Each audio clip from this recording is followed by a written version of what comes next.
Welcome to the fourth episode of True North, a podcast that explores your internal compass, your core values and principles. Today's guest needs no introduction. He's an icon of the retail market in Africa. He's a chartered accountant. He has an honorary doctorate from the University of Stellenbosch. He's a family figure, a father of 4 successful children. He's the ex-CEO and Managing Director of Shoprite Holdings Limited. He is none other than Dr. James Wellwood Basson, otherwise known as Whitey Basson.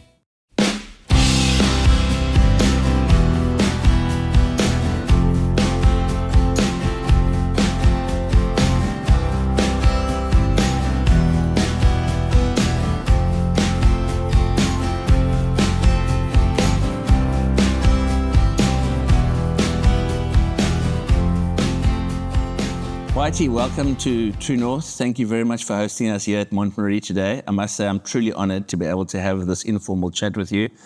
I know we know each other on a social level, but just to get behind the man, the story, it'd be great just to share some time with you and see where this goes. Thank you, sir.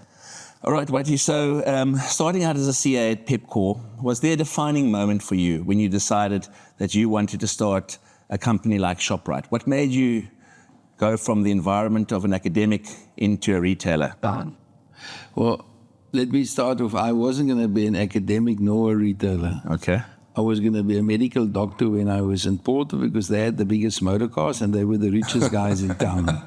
So that was my start off in life. And then I went to the Strand where we used to have our holidays for a long period of time. And my dad could afford it, I couldn't now. So I went there and I actually met up with, I thought at that stage, the most beautiful girl in the Strand because everybody was trying to date her. And then I had to go to medical school at about the 15th or the 16th of January. And Stellenbosch University starts at something like BCom faculty, something like the 23rd of January. But there was a 10 days lead time for me in it. So I thought, okay, I can't leave this beautiful girl for this bunch of hyenas in the Strand. I would rather switch my career. So I then found out what other careers were available, and then accountancy was one that came up because at least I knew an accountant because we had an accountant that worked for us.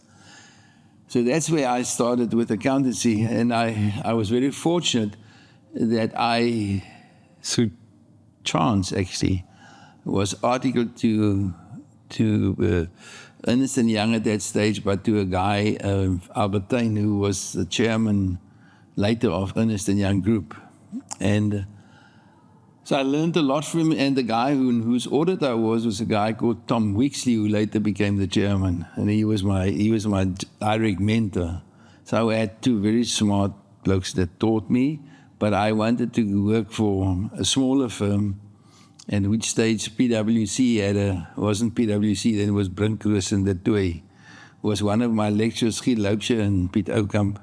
And I was very fond of Giel Loubser because he was a tax fundi. He was the bloke on the head of the tax commission.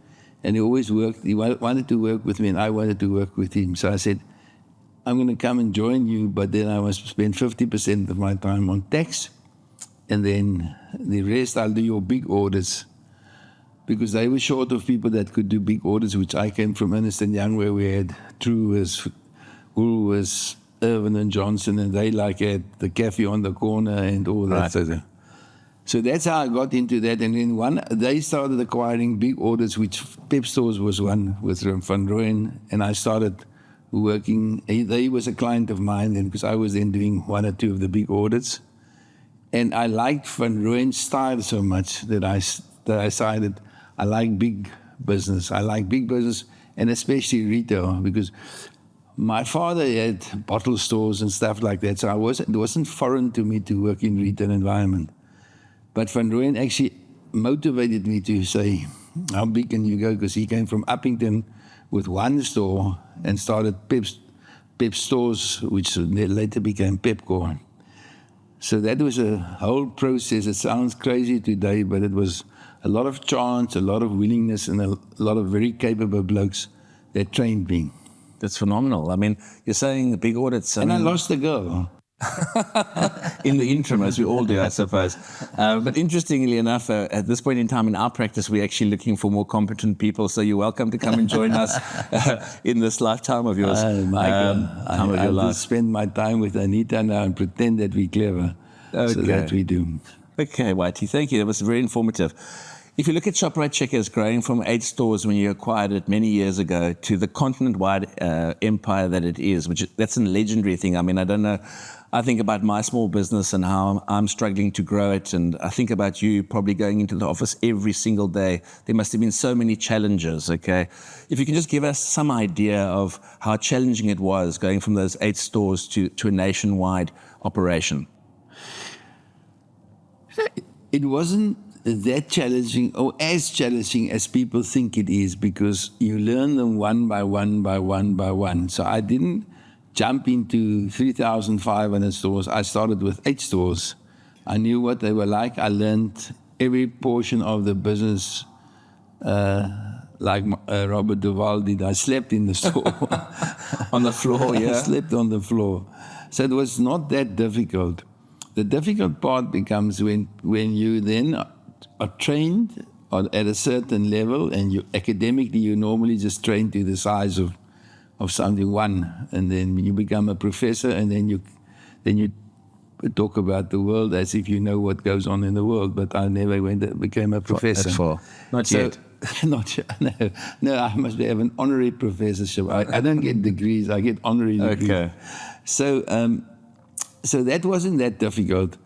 The fortunate thing was that I always had a very challenging personality about learning.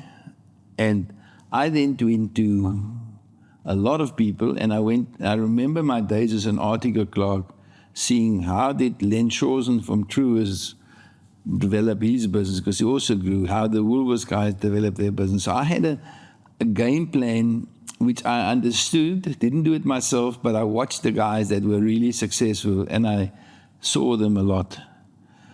So it wasn't that difficult. I just had to say, okay, at one stage you have to give up something, because that's the most difficult part in growing. You have to give up something to somebody that's more capable than you, right, with what they're going to do. And you don't think you're master of everything. You can't be. So, and then you surround yourself with clever people. I mean, Anita, sitting there, she's been working with me for like 35 years. I couldn't even leave her in retirement. I brought her back with me to the farm, and they were of the best. You know, I can now give her some TV coverage, but please do. No, Anita, I had her tested at one stage. Okay. And she was performing ×3 of the best secretary in the volumes that she handled. And I said to the guys, but then she must get 3 times the salary, because if you must work out as to what comes back to the business. Now, sure, people don't like that. No. So sweat their assets. I couldn't get Anita to ×3, but I got her up a bit out of her. What's his name? But that thing is always there. I mean, one bloke, I think he went to work for the state pension fund at one stage. I think I'm not sure if it's the same guy that couldn't measure the size of the train wheels. But there was one of these guys that was very clever, and then he bought the wrong trains or engines or something, and the wheels were wrong. Oh, recently? Yeah, afterwards. But okay. I think he was the guy that moaned about my salary, because every single man, these dogs said, but Whitey is earning 55 million times more than the lowest paid. Yeah, why, where's Elvis? Elvis wasn't there. Could have put him in. He earns nothing from, he's just my toy dog. I remember those articles. I think they were in the report. All over. And the first thing people asked me, well, how come you get so much money? I said, I'm getting half what I could earn in the United States in dollars converted to rands.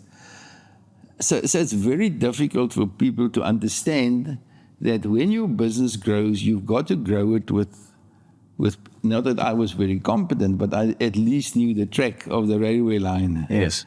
And that, to answer your question, is what I tried to do. I stayed on the track. I knew where I was going to go to.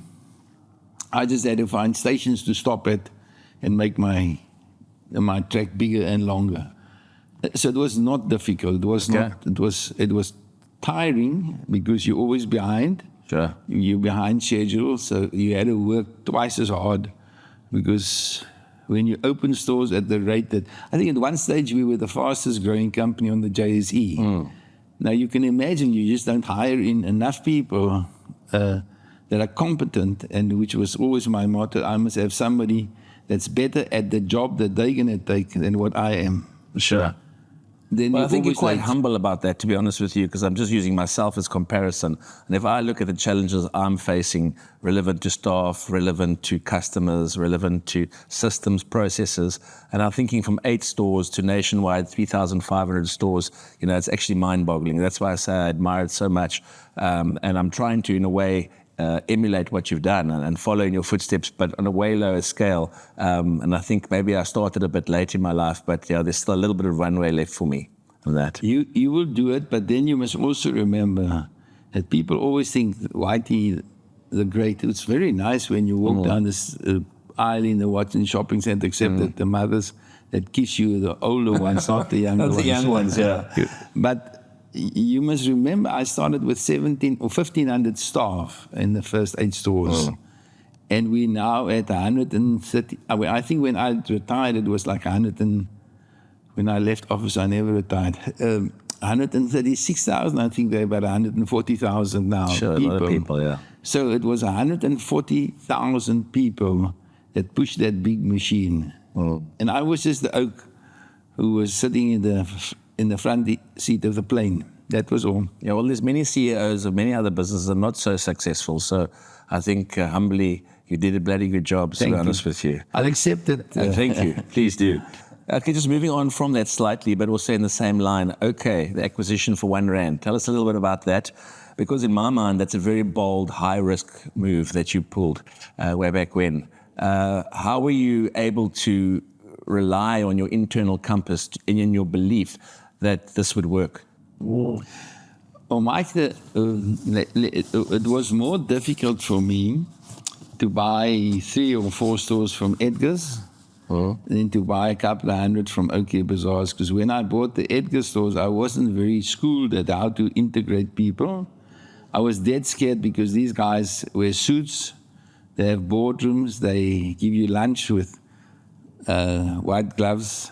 It's very formal. Intimidating. It's Lani style. Yeah. Very difficult. And then everybody tells a joke, and I had no flippant joke to tell. So I thought, Lord, help me that they don't get to me to tell a joke. So very difficult. When I got to OK, I walked in through the doors.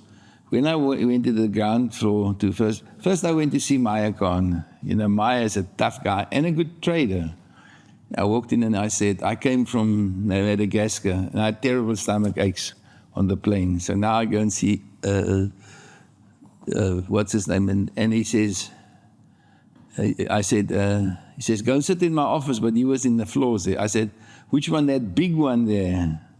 He says, yeah, that big one with that big desk. And he just looked at me and he says, now I don't want to sell my business, but if you can offer me, like I think in those days, 200 or 300 million rands, but then you're not allowed to do any due diligence at all, Whitey. I'm telling you, just tell that to Krista, no due diligence. Sure. I don't have time to waste. I said, Mr. Cohen, it doesn't work like that. Even a horse thief get the time to look at the teeth of the horses. Horse, yeah. So you must remember, I'm a bit of a horse thief. I have to open the mouth to see and he laughed. And it was then I actually never saw him. I saw other guys there, and I knew from the moment I sat down, because I'd stalked them for literally 5-6 years to see what they do. I knew when they advertised and when their prices were wrong, I used to phone them and say, hey, you guys, your prices are wrong. You're selling for less than cost. And they were really in bad shape because breweries was semi-running them. They had reasonably good management, but totally there was no connection between what their achievements was. So I knew when we went in there, I could turn it around because they had very good lease contracts, premises far too big. So I knew if I cut them up a bit, I can get rid of the extra overheads there. But the staff was the same. They had a good brand, very good brand for the bottom end of the market. I always said if Raymond had bought them Even if you paid a couple of 100 million rands for it, Shoprite would have been in problems, but unfortunately he didn't. I don't think his wife liked brand.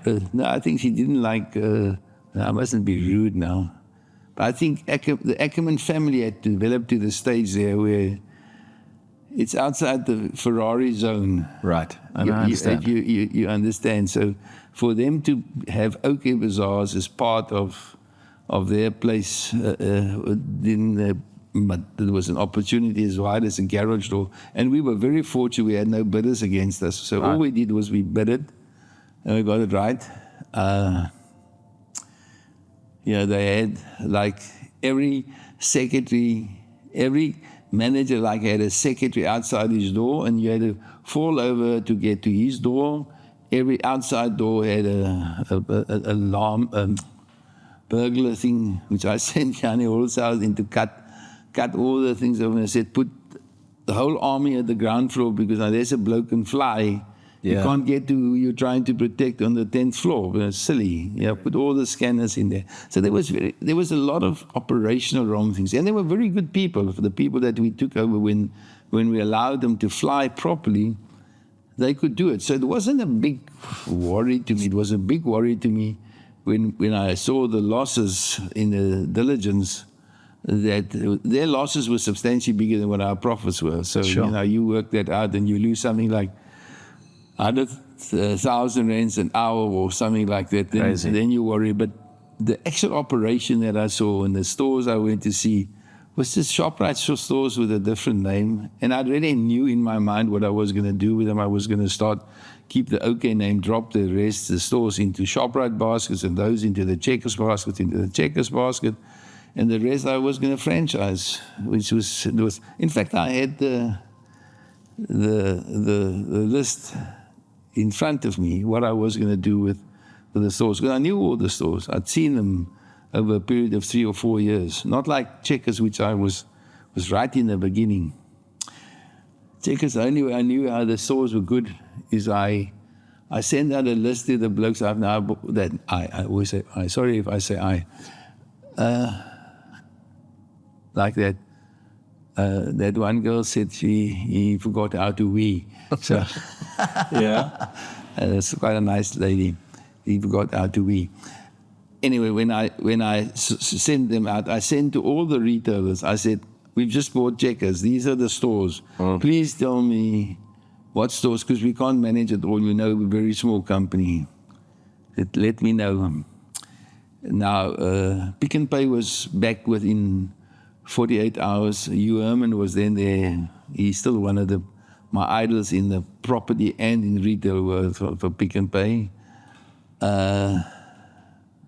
The guy who ran OK was then trout fishing in the Drakensberg, and his head of property phoned me about 3 weeks later and said, I got a garbled message from my CEO. What are you trying to ask me? So I said, I'm trying to ask you what stores you want. Because I knew if they wanted those stores, those was the one I'm keeping. So I could actually then determine that. But the real answer is it was a big financial risk, but something which you could see clearly in your mind. So you obviously figured out, listening to what you had to say there, that the expansion of Shoprite was more difficult to do if you didn't do an acquisition. So you were looking for underperforming assets and taking opportunity, and then get a bigger footprint throughout the country in that way. 100%. So you're learning from other people's mistakes pretty much. You don't want to pay the school fees. I bought very few businesses that were actually very profitable and that didn't have a lot of upside. We made the money for Shoprite, and if you look at how the shares were issued at R1.50, subdivided to 15 cents, and where they are today, we bought bankrupt companies for nothing. R1, and Checkers we bought reasonably cheap, gave Sanlam half or a portion of the shares. And that's where our tremendous growth came from, because it was just a turnaround situation. Once those stores became profitable, you then replaced a massive loss, because both those companies had massive losses. You replaced a massive loss, even with 100,000 rands profit, makes a big difference to your bottom line. So you were the whole time just hunting that economy of scale, growth, expansion. In my mind, I always first said I wanted to be the second biggest retailer, And for the rest, I knew we didn't have a chance in hell if we don't get to that size. And remember, I had the options that I had offers from overseas companies to go and work for them. And we actually worked with them for every year. I took 5 or 10 guys from Shoprite, and we worked in America for at least 2 weeks. Worked in the bakeries, worked all over in companies that were well connected with us. So I had a lot of people that said, Whitey, if you want to come and join us, you can. I mean, David Watkins, that was a number 2 guy in Pick and Pay. He joined an American company, and literally 5 times what your rand value was in difference in cost. So I wasn't scared, and I'd seen it. I'd seen how those companies work in international markets, how they actually are just much better than what we are in terms of the... If you look at like Anton Rupert's book, I think I recall reading many years ago, it said a man in the air is worth 2 on the ground. So you were basically doing that. You were moving to the first world environment, seeing what was working there and applying it in the emerging market. Yeah, we paid, we wanted a South African guy that's in that market, and we paid the guy from Pick and Pay, or ex-Pick and Pay. I didn't ask him his permission to mention him, but we paid him a retainer to help us when we get there. So he actually worked our program out and says, this is new in America, this thing I think can work in South Africa, this is new, this is not new. So we were always right up to date with what is happening in the world through the eyes of the best people that we could then see.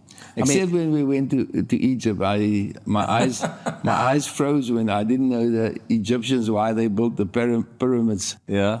Now Yanni Peter Engelbrecht, I think, always said, no, the Egyptians didn't build the pyramids. They're too bloody lazy. They would have done their job. But there we obviously had different things to look at, and which was culturally outside our zones. For sure. I can imagine that. Now, leading into that, you made mention of Pick and Pay. While Pick and Pay was expanding offshore, Shoprite was gaining momentum domestically.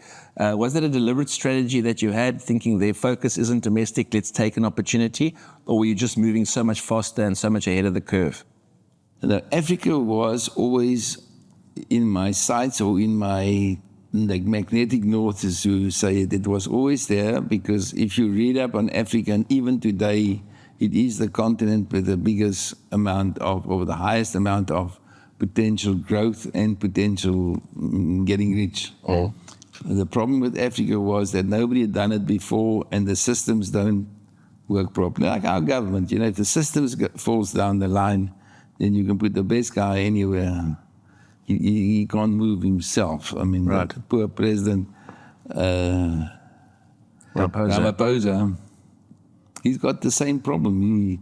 He hasn't got straight lines. He must get me to draw him a few straight lines, how he should get to the point of no return. I'm sure he could do with a few of you corporate stalwarts in there. He's a very clever guy and a nice bloke. But we just went out there and said, this is what Africa is, and we're going to make a lot of money.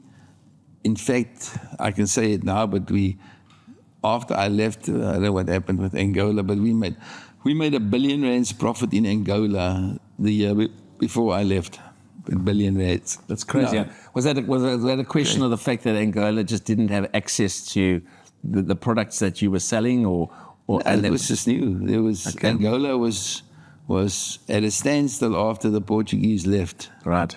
And then somebody had to put that flame on to make a rivalries fire. Right. So we just got that.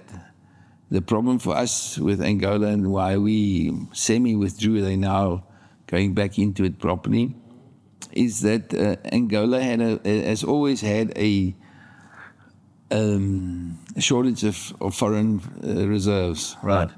Or to expropriate ourselves, and they didn't produce enough. They didn't even produce. We built a truck to send eggs. First, we bought it in from Brazil, because the eggs, or Argentina, I'm not sure, because on the sea the eggs don't break so easily. But we couldn't buy eggs in Angola, and then we had a special truck built with air suspension to travel our eggs out of Joburg to Angola. So that's what people don't understand about Access to the commodities. access to it, and a structure that you can get to that you can solve the problem, not just say, okay, I've worked on this. So that was always there. And then I was very keen to open up overseas. In fact, the Lord saved me from a big disaster there. But when Pick n Pay brought into Australia, I was sitting in a hotel room in Hong Kong. I'm now telling things. I'm not sure if I'm going to go to jail for it, but We can edit that part if need be. Or if Sean is going to be cross with me. Okay. I phoned him and I said, Sean, I'm sitting in Hong Kong. I know the guys from Welcome, and they are part of, I've forgotten the name of the holding company of the company they bought in Australia. I know nothing about big stores, but I can operate box stores, and it's a lot of money for us, a lot of money for you. Can't we work together and buy it together? Right. And Carlos de Santos had a bloke that Joe Saga, I think his name was. He was running 10 or 12 stores on his own. And I thought, okay, he's nice, fresh stores. I can bring him into the pool as well. So Sean says to me, why are you mad? I'm actually talking to you from Australia. I don't want to be seen alive or dead in this place of the world. I don't like it. I said, okay, Shawnee, then out goes my deal through the window, but I can buy it cheap because I'd already spoken to the guys that owned the business. I said, the way that you must, because they couldn't sell it to anybody. Right. Competition law. But we could buy it, and quickly, just literally over a week, I could have bought it. And what they would have lost trying to sell stickies. If we had taken the whole group, we would have probably bought it in less 40% cheaper than what it was at the stage. And then Sean said no. But I'm not sure if Raymond stopped him from working with Whitey. I'm not sure. Okay. We're very good friends, but we watch each other carefully. Yeah, no, not Sean, talking about that, the rivalries that there's been between, obviously, Pick n Pay and Shoprite over the years. I mean, it's actually amazing that you guys are on talking terms and professional with each other, because there was a lot of competition. I heard something, a rumor, maybe you do or don't want to talk about it, about chlorine and you acquiring all their chlorine at one stage. That was... we were young boys, we were playing nice jokes. So, like chlorine, the supplier of chlorine didn't want to supply us with chlorine at good prices for reasons of their own. So, whenever Pick n Pay's normal price on the shelf for those big chlorine 5-liter things, I don't know what they call now anymore, but they were like gold. If they say 55 rands a 5-liter, then that becomes the norm, and everybody that charges 56 rands is expensive with all the groceries. So we couldn't get even to their normal prices in cost. I don't know, I must actually try and find out who are those guys and go there. And I can't say I'll give them a clap anymore like in the olden days, but just drink well until I've got them under the table. But so we used to buy up all the chlorine when Pick n Pay was on special. Yes. We bought, every branch manager could, I didn't run the business like it is today, where you got to fill in a form to go to the toilet, and then you got a warranty that you... All the corporate governance, Today, if you go to a toilet, you fill in a form, and then you must declare that if you fall into the toilet, it's not their fault. They were running businesses like that. So we didn't. We said to the bloke, I always said, how much can you lose and how much can you make by running your business semi-loose, which I did. And then the guys would buy up all the chlorine, send in one bloke and another, 2. We were limited to 2, so we sent in 100 guys, and we have 200 bottles of chlorine. And then 3 weeks later, we would go out with a substantially cheaper price than Pick n Pay's price, because it didn't cost us money. Yes. Then Pick n Pay would give the chlorine oaks a hell of why did you sell to Shoprite so cheap? So I made bad friends with them, with their own supplier. And we had fantastic. Now the reason why is we were in the bottom end of the market. They had no pools. I didn't sell chlorine. You didn't sell chlorine, yeah. So basically you were bringing over all their affluent clients into your stores. Yeah, because we were so cheap, and I advertised just chlorine. We didn't even have a big ad, just a line mention, chlorine prices. So we had a lot of these line mentions. And sometimes I had printed a pamphlet that I dropped at the houses of the Pick and Pay directors and bosses. And they would cut the price. I can remember those days as a youngster going into a ShopRite and or later into a Checkers, and you couldn't get the brands that Pick and Pay had. You know, if you were looking for chutney, it wasn't, the most prominent brand. It was a lower end brand, and how times have changed. And how obviously because of the supply and demand and the demand that ShopRite and Checkers has today. But those must have been tough days.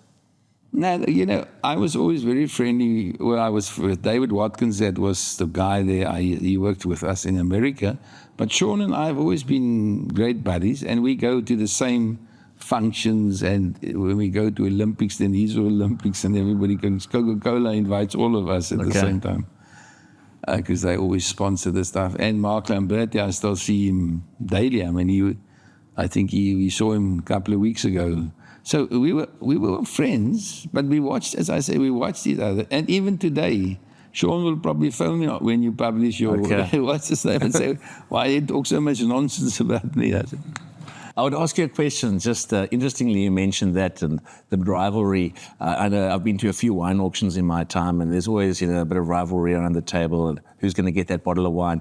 Did you guys ever have something like that where you went to a function and you outbid each other for something? We did, yeah. Okay. Yeah, we didn't. I never wasted money like that, but there was times that you knew you really make somebody the hell in if you buy this or buy that at the auction, because everybody knows what he wants to be seen with now. Sure. Yes, we did. So there was a bit of that as well. Whitey, on another interesting note, you used to let your executives, I believe, work on the tolls during Christmas. Yeah. What was the understanding and reasoning behind that? It wasn't before because I wanted them to work during Christmas. When I joined ShopRite, much like South Africa now, you've got to have so many white, so many colors, so many this, so many whatever religion is it. I got to ShopRite. It was a company basically controlled by Jewish people, friends of mine. And my dad had Jewish partners. But so we have holidays, and everybody goes to the public holiday. That wasn't a Jewish holiday. And when it comes Jewish holidays, they all have Jewish holidays. Right.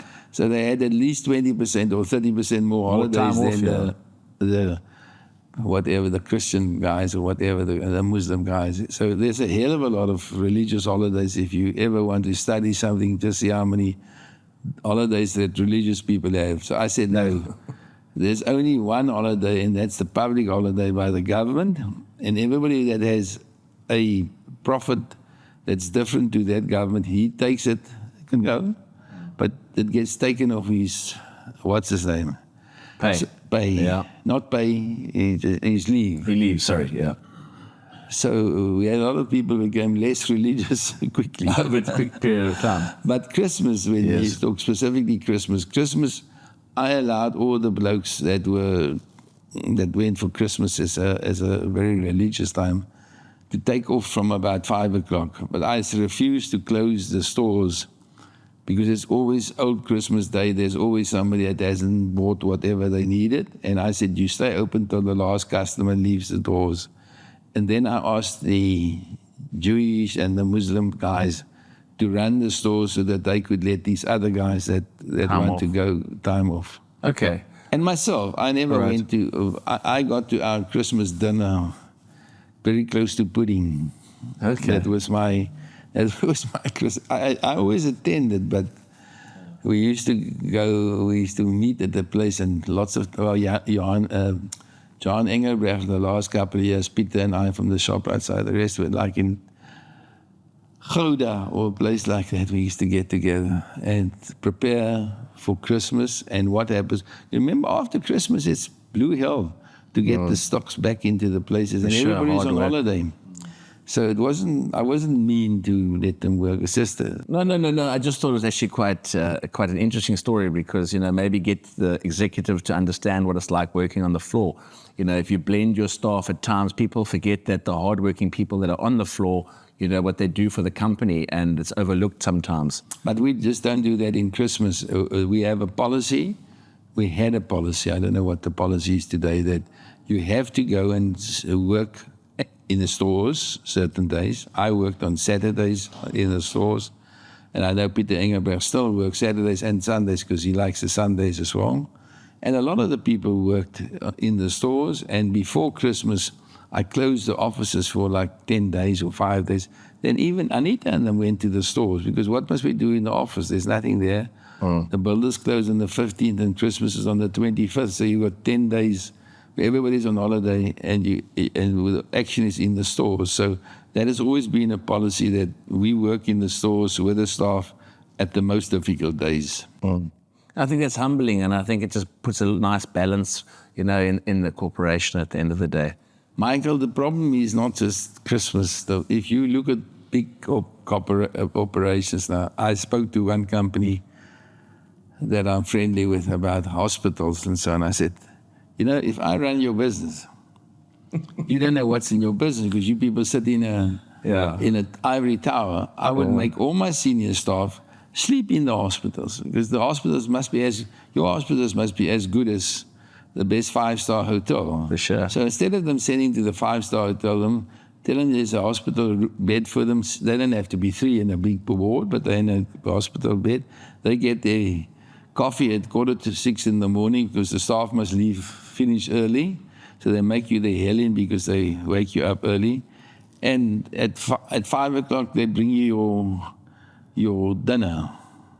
Then you find out if that is right, because here comes a sick oak. He's used to getting his dinner at 8 o'clock or 9 o'clock. But the rules of your hospital says 5 o'clock you must have it because it suits somebody in the business. Yeah, the infrastructure. Now most of the big businesses are like that. They don't have to give them fancy things and how to work out the size of the toilet and all sorts of rubbish like that and how corporate governance. Just get the board to go to the floor. Shoprite's board now, I don't know, there are only 2 working directors on the main board that I know of.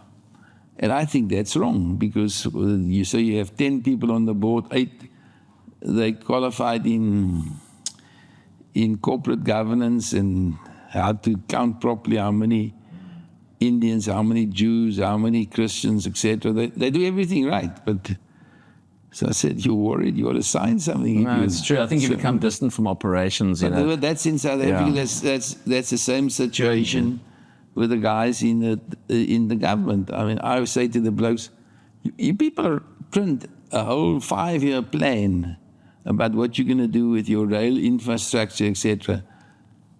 Have you ever asked your blokes to have a party on the train? I'll supply you the liquor. And just get on to Cape Town and say, we're going to get off in Worcester or wherever it is. See what your bloody train looks like. I'll just stop. How much on time is it? Yes. But nobody does it actually run? Yeah. I always say when I speak to the guys in the president, I say, I'll give the president the lift in my plane. I've got petrol and it's maintained. He doesn't have to worry about my plane. Yeah, I'm looking forward to that trip in that plane someday. Whitey, on another note, was there ever a time that you feel that you strayed from your true north, from your destination, what you wanted to achieve, and basically through criticism, tough business decisions, or competitors, or setbacks? And how were you able to draw yourself back to your true north or internal compass? When Anita asked me when she told me what true north actually means, and when did I discover it? I said I discovered it on my boat. Okay. I've got to pay some oak 2,000 rands to come and set my compass. And I said, are you mad? On this boat is normally 8 guys with cell phones, and there's about 100 other things. None of them can work the compass, but I've got to pay you to set my compass, or they have a fancy word to do it. So my internal compass, I thought, was something to do with my boat's compass. But again, now I know what my internal compass is. But I think I brought something along which I wanted to read to you. Mine has always been pretty much straight because I thought so much about it. So my whole body is aligned with that. Well, totally aligned with. I don't deviate from it unless mentally I change the what's his name. Now there's a very nice poem that Eleanor Roosevelt, I think, used it often, but it was written. I want to actually read it to you. Yeah, please do. I'm not as good as Robert Duval that can remember this. Don't worry, me neither. Me neither. It says very nice. It's actually something which you can write down on your what's it. It says one ship sails east and another west by the same south winds that blow. It's the set of the sails and not the gales that tells the way we go. Now, when I say to my internal companies, I have a habit of changing my sail setting quite often, depending on the circumstances. The circumstance in which the wind is actually blowing. So I'm alluded to the fact that life is not the same and things change for the better now with AI and all these new things that is prevalent. I think people must expect there's going to be major difference in wind direction with that, and you've got to change your sails to go the way that you want to go, not the way that the wind is going to actually blow you if you don't say it, or keep your sails at the old one. So I didn't really have problems with that because I did it within my own thought process where I think the world is going to go to, where I think this problem is heading to. Then I would change my style, not forgetting where I want to be in a year, 2 or 3. Listening to what you're saying now and listening to what Warren Brosnan said on a previous True North show, he says you've got to be able to pivot. So basically what you're saying is pivoting, and moving in the direction which you need to move. So north might be north, but, you're going to move always to the left, to the right, and then you'll move back to your original game plan and direction, I suppose. I do that. Yeah.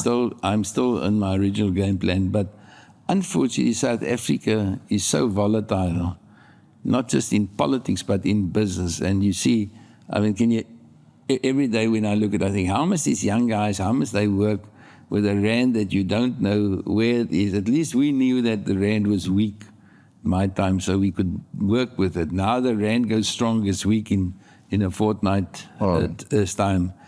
And I think there's just so many things that you have to pivot on to be successful. You can't just accept that the economics that you learned at university and things that will come right, they will come right, and they will change. The oil price will come down substantially.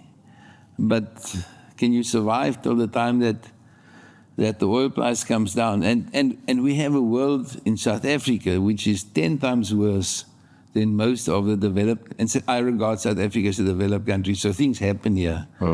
I don't think the people in some of the African countries even knows that there's a change in their currency values. Sure. Because they never have currency. That's right. So yes, your answers, your assumptions are 100% right. You have to change, but then you go back to your bearings. You can't go like this. No, you can't let the wind take you completely, but you have to be able to be flexible and be able to move with what circumstances, there are and the rest. You're renowned to be the most accessible CEO. I suppose that's why you are a guest of ours today. You were very easy to convince, if I may say, to come and join us. Yeah. What is your view on good relationships with media and analysts? I love talking to the media. I always try and say something which is controversial, because that gives them an opportunity to shout, Whitey said that. So I'm always looking for a gap to do that. Okay. Because the media people also, their job sometimes becomes very boring, but I have a very good relationship. And in fact, I have a relationship that I check things with them. There are 2 or 3 very high up journalists which I must make sure if they don't phone me, I will have a dinner with them. Not a dinner, normally it's too expensive if I pay. Really? breakfast or lunch. But Anita has a list of people that she invites every year and says, Whitey just wants to talk to you because it's very nice to get the journalists Because you must remember, journalists see, you're not now a journalist, but a journalist sees hundreds of people, and they hear hundreds of stories, and they hear hundreds of truths, and they hear hundreds of lies. And it's always good to chat to them and give them an opportunity to talk to you. Because they keep me on my true north position, because they tell me where I'm buggering up or what the latest rumor in town is. Okay, well, that's interesting approach and that sort of stuff. So, yeah. And a lot of them are very nice people. Normally they are, all of them. I haven't had journalists follow me, so, I'm waiting for that moment still. But you'll get them. Hopefully one of these days I will have done something right and they can want to chat to me. Recognition, was that something you ever cared about, Whitey? Yeah, everybody cares about recognition. So, I would lie if I said I didn't care about recognition. I cared, but it didn't guide my principles on caring. But I was very much influenced when people made assumptions which were wrong, and that changed my perception within the marketplace or the people that I associate. So yes, recognition, but also opposition. And especially when it's wrong, then I must set it right so that you keep a straight line. Right. And also just looking at that from a focus perspective while you were at Shoprite, you built the business from what I can see on cost effectiveness, and distribution. That was very important to you. Centralized distribution, very cost-effective, affordable products for your customers. How did you manage to retain that focus and grounding over all those years? And was that the primary objective that you wanted to achieve? Well, the cost cutting and living cheap, I learned from Rainier that the most important portion of it is to get the sales rather than to do cost cutting. Right. So I had a very balanced approach about chasing turnover and chasing customers to just cutting the cost out. When people say, when a new CEO is appointed, they says, I'm going back to basics, I always say to my wife, there goes another one through the door, because basics is a past sense of a failure. So when you see, I'm taking the business back to basics, right. Who wants to go back to basics? And I must go back to Porterville with a Hudson that didn't start. Yeah. In terms of distribution, South Africa is a vast country, and Africa even worse. So you have to control distribution, because you don't have a proper distribution network from government through trains and buses and whatever you have. And I always say to the blokes when we had the discussion, I said, we don't have to have a long discussion. You don't have to go to university to study logistics. All you need to know is that when you take one load and you drop it at a central warehouse and you store it there, it's much easier then to distribute it to 30, and much cheaper. This was obvious. One truck to go to 30 stores will take a week. That same truck drops at one place, and the bloke takes 2 boxes for this one. It's a no-brainer. No-brainer. So if your child goes to university to study logistics, make sure if he gets to that portion that you scratch it out and say that you should know. Believe it or not, Matthew is going next year to study BCom logistics at the University of Stellenbosch. Send him for me for a crash course. I will do, if you don't mind. Yeah. Okay. He must just bring his lecturer along as well at the same time, because I'll find out who it is. They make a hell of a big scene about logistics and logistics and logistics. Logistics is basically a formulation of something which is cheaper to do in a certain format, which is obviously bulk in, cuts up out, and to bypass the stuff which don't exist. So that was, I could never understand that Raymond never put warehouses on his first. Unless I was an idiot and all the blokes that worked with me were idiots. And we had very smart logistics people. We had very smart guys that learned that in America. One guy is an American graduate or a European graduate on it that worked with us. It's very important. It's 10 times more important than trying to save my mother used to wash the jiffy bags out and dry them in the sun. Yeah. Now, I always said to her, you'll have to dry a lot of jiffy bags out to make us money to pay for the petrol for the car to go to the town. But you must be very careful with cost cutting and shrinkage. How much money do you spend on actually getting into world standards? Because sometimes it's not viable to do something which is so against the trend of South Africa or the way South Africa worked to do it. My son and I always when we have a discussion, I say, I gave you a business on the plate, man, so it's easy to run it. He says, yeah, but that business you gave me had a shrinkage of 7%, and you know the industry norm is 2.5%, and I'm less than 2.5%. I said, I never said you're not good. But I said, what I can tell you is I didn't worry about the 7% because I could afford it. Could afford it, yeah. He gets very cross with it. I said, not meaning smartness in affording it, but it mustn't override your idea of how to, if I have 10 stores that contribute, then I can afford substantially more than one store. Correct. To spend on shrinkage. On shrinkage. Yeah. So my people on the farm now, they're all getting the cost of the new fuel. They're all getting a piece of paper to say not how much gallons you use in 1,000 miles, just to say how much it costs you in petrol to travel 1 kilometer. Okay. Put it against the window when you go to the cafe. Have a good guess how far it is, and then see what it costs you. Retirement. So that is a new. Tell your son he must not. The professor says you can work it out this way, this way, this way. Nobody reads it.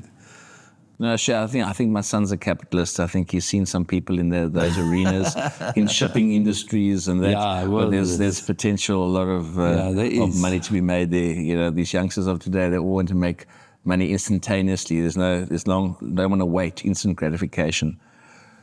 Whitey, 2016, interesting year. The year of your retirement after 45 years at Shoprite. That must have been a major life transition for you. How did you manage to deal with that? You know, going from CEO of a nationwide company to a man in retirement. How was that transition for you? Well, you should ask your daughter, your wife's mother. We never retire at Shoprite. Yeah. We actually go on a special leave. Sabbatical. You just don't get paid, that's all. But it's not retirement. So I don't have a Sanlam pensioner's card to get 5% off when I go to the movies or whatever they give the people. So I didn't have a mindset of I'm actually going in retirement and standing in the queue because I'm not going to get this cheaper or that easier. Or I sometimes use it to say, my leg is not... You saw when I walked down the stairs, I said, hey guys, my leg is not nice. 5 people help me. But no, we didn't change that. And I never had the feeling that I was not doing things because I was always trying to keep myself swimming in the pool, maybe not on the mainstream, but just south of the mainstream. So that's the way that we dealt with. The only problem is that your time to get through to the decision makers is substantially different. In the older days, Anita used to say, Whitey Basson, the CEO of Checkers, is on the line, and then the girl would immediately put me through. Now I get to the lady who says, can you tell me in what connection it is? Oh, goodness, yeah. I've actually had one of the cabinet ministers, I said, and I always say to her, can you put me through to the PA? Yeah, his PA, please, and I put me to the PA. I say, my name is Whitey Basson, I used to work, I have a good job. But that's not what I want to tell you. I actually want to talk to your boss. Because the two of us, there's the same girlfriend. And as a lady, you would understand there's a bit of a problem now that we have to... like, faster than what Anita can get through. I get through like that. Okay. And then I can speak to the blokes. But that's the only problem that is that... that title that got you a lot more than what you're getting today. Title is not meaningless, but you all of a sudden recognize as a very smart oak and very clever and sign books and all sorts of things. Anyway, so that was really all. But for the rest, I am still locked into if I'm not, I need to make sure I am. So she would feed me with difficult stuff that but I still keep myself pretty much in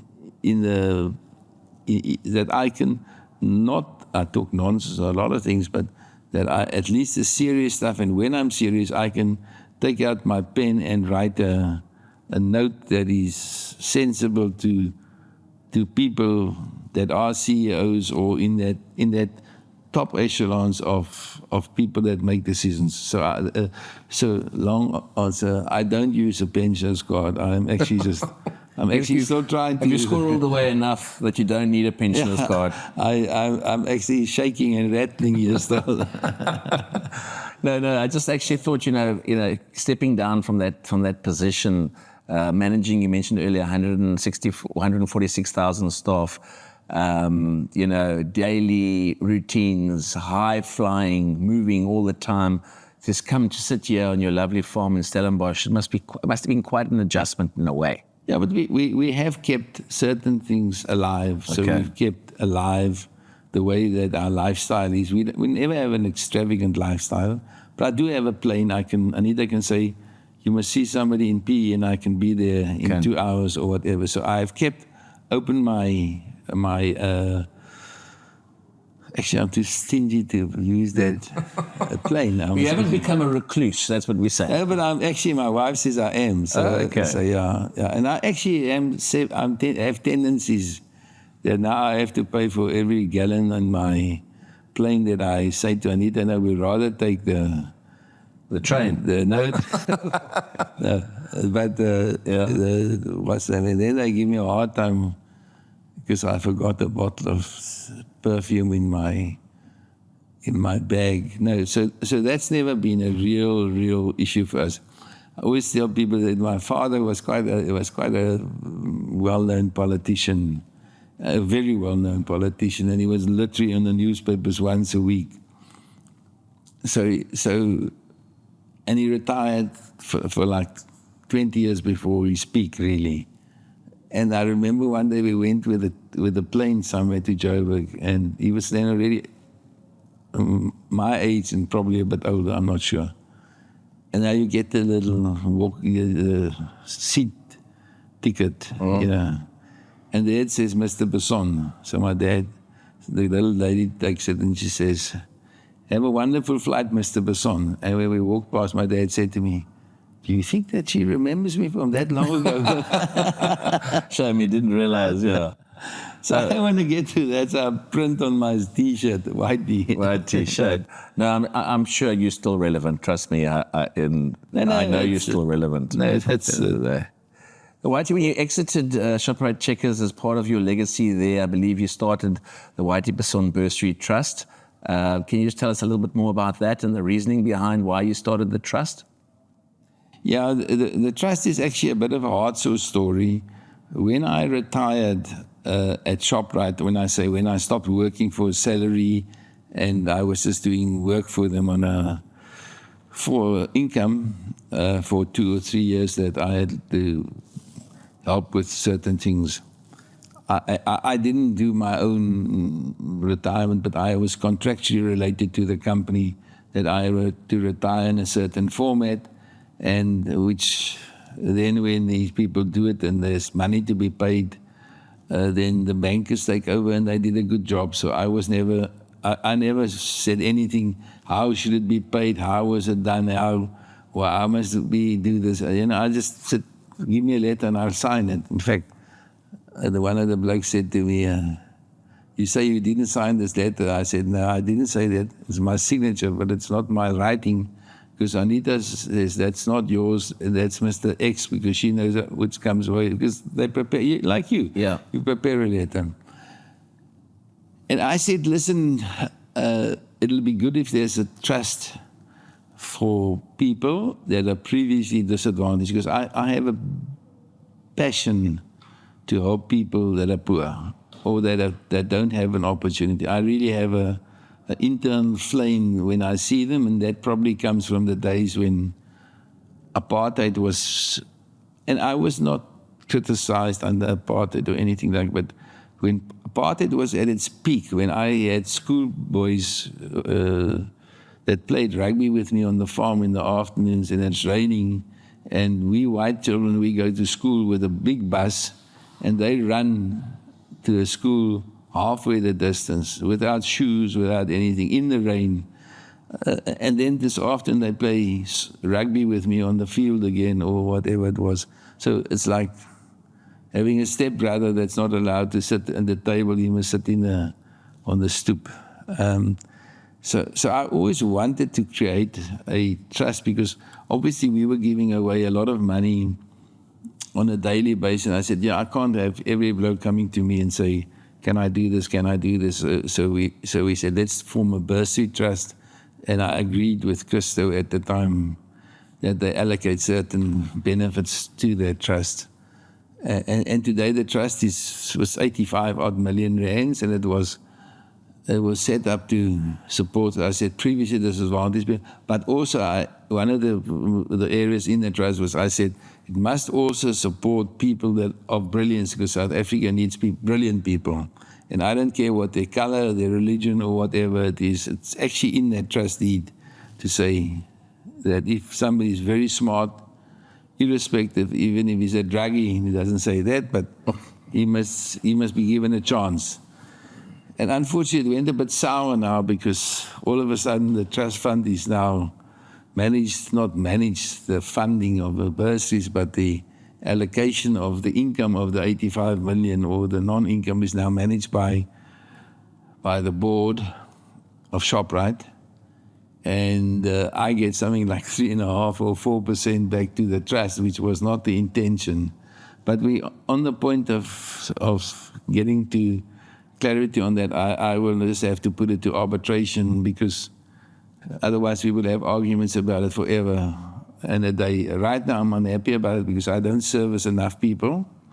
There are more people than what we have money available on a daily sum. And I wanted that 85 million should service a hell of a lot of students or scholars or whatever it is. So that's the fun. But what I forgot is that I actually, because when I retired, then the universities came and said, don't you want to start a fund with us and give to our money to this, to this? I said, no, I actually wanted to control it through an independent trust, but under my name, etc. Then it takes out all the people that writes a letter to Anita for everything. And at least it works on that, because obviously you can't be open to the world to give. I can't give bursaries to every child. To everybody, yeah. Well, that's half the problem, at the end of the day with NPOs, is that you want to try and help everybody, but you can't. And if you stretch it too far, you actually end up doing an injustice to the people that you are giving the funding, because you're not giving enough. So it's a balance at the end of the day, I found. We give enough. Yes. And the people that recommend are people from all walks of life. So the one guy that actually sort of has the biggest portion of my ear is a black guy who comes from a poor family. So he can read into an application for a bursary substantially more than what I can read into it. Different eyes. Yeah. Yeah, okay. Whitey, in this season of your life, I think you've kind of answered this question already, but what does following your true north look like, okay? And then lastly, how do you hope that your story inspires others to follow in your footsteps? Well, I think my true north will be a bit more structured to modern techniques in the new ITs of the world. Interesting. So I think, in fact, we've all been on a course. I just went there to show my face, but I didn't understand much of what they told me. But we've already got within the company groups of people that are structuring. When I said in our company, in our small operation, we've got very good people now that have done social media, redone social media, lots of things that they've redone for us to sell more wine. And I mean, even Anita and them all went for these classes. I sat there, I said, I didn't. The AI classes. Yeah, big AI classes, yeah. No, we are smart here. You can we start giving lectures in this room one of these days. Fantastic. I'm impressed at your age. So, yeah, I just said, this is what the world would change. For the rest, I think what I'd like to leave behind with the blokes is to say, a legacy must be something where you can say, you must have a funeral of your own, a funeral yard of your own, because I don't want to lie in a big funeral parlor that belongs to 1,000 guys and they spit over my grave. But the rest of the people, there's no real limits. I mean, I grew up in Porterville. I know people that were at school with me that was 10 times more bright than what I was as a schoolboy. They end up working in the spare parts department at Barlow's or somewhere in the world. Poor guys out there. He was the cleverest guy, the one guy I'm thinking of now. He was the cleverest guy in maths at school. But he never had the opportunity, and his father didn't have the how do you push the bloke? At least in my house, I didn't go for medicine, but I at least knew that I was going to university. I was going to do certain things. And half the people in South Africa don't have the opportunity to see that. And secondly, they doubt themselves. They limit themselves to the achievements of their father and their mother. Very true, that. And that is, we had open boundaries at our house when I grew up. So I didn't think that this schoolmaster was more clever than that schoolmaster. I knew that one was an idiot and that one was brilliant, etc., etc., etc. So a nonconformist, if you can really call it that way. And I'd like most people to challenge the status quo as it is today, because I can guarantee you it won't be the status quo in 10 years' time. I'm sure not. No, I can attest to what you just said with regards to aspiring to a certain level and not elevating yourself. Many people aspire to be what their parents were. Yeah. They don't know, their scope is very limited. And obviously your dad, your mom, your surroundings had a big influence in your life in guiding you in certain directions. Sure. I mean, in the years that you got your qualification as a chartered accountant, I mean, there were very few chartered accountants in the market at that point in time. So it shows that you came from a good home. And I'm trying to teach my children, that effectively direction is important. I'm trying to show them that elevation is important. Not forget your roots, but obviously at the end of the day, you continuously elevate yourself and surround yourself, what you said earlier, with good people. Yeah. And I think that's a recipe for success. Whitey, it's been great having you here this afternoon, and thank you for being our guest. Before I finish off, is there anything that you want to end off on a light note, maybe a story? Anita mentioned something to me about Richard Branson. I thought, I don't know if I could talk about that, and Coca-Cola and this, that, or Virgin Cola. Sorry, Richard. But yeah, so is there anything that you'd like to share with us? Nice stories. I have one with Richard Branson. Richard Branson, a very capable guy. For sure. I don't know him that well, but all I know is that every time I met him, he said, "Are you coming to our cocktail party afterwards?" So I wrote him a letter once. I wanted to use his Pammy, the bottle that he had with that Pamela Anderson. Okay. I phoned him in London, and they said, no, they're not introducing it to South Africa. And lo and behold, 6 months later, they launched with Pick and Pay. Hey. So I wrote a letter to say, dear Richard, whatever, I said, next come to South Africa, you do some work and I'll hang around with Kate Moss or something like that. Just a short note to say. Okay. I didn't use the word hang. I used another nicer word. And the other one was, I was in Africa and Krista still mocks me about it. And I used to always have a tape recorder in my pocket. Anita's now I've got two, one in my drawer, one in my pocket. And no, there's probably one in her office as well. And I always see, if I see something, I put it on tape. So like in Mozambique, the church, the clock didn't work in the church tower across the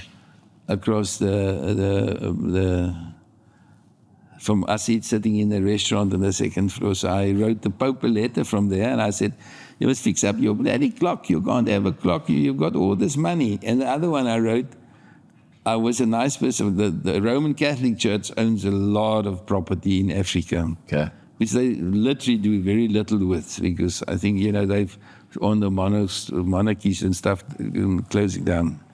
So I wrote a letter and I said, I'm standing here, I think it was in Tanzania or some country, standing here, this and this and this, and I saw this beautiful piece of land. Is there any possibility that you sell it to us? But I started off the letter with, Dear Pope. Dear Pope, okay. Now, that was a mistake. I'm sure. And when I told Krista, he says, but you can't call the Pope Dear Pope. You must call him the Royal Majesty. I said, what? Everybody calls him Pope. Why must I call him something different? So that was like Pope never answered me. Okay. So I tried to get it to his bed. Right. Because one guy that works for us, his aunt works in the Vatican. Right. And also in the section where he stays. So I said, take my letter and just leave it next to his bed on the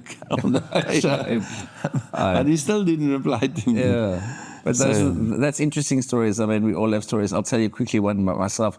One night, obviously after a big social, I decided I would like to get Bruce Springsteen to come play at my house because I quite like to have some Afrikaans musicians to come play at my house. But I was shooting high, but he never replied either. I wonder why. Anyway. Whitey, thank you very much for your time. It's been great, as I said. Lovely to have spent time with you. You've got a great book. I actually read that book a few years ago in Thailand, I think I was, when I read it. And I found it exceptionally informative. I think that's a good book for any young aspiring business person to read. A lot of wisdom in the book. And I wish more people would read it, actually. So, Whitey, thank you very much. Thank you, Mike. And have a great day further.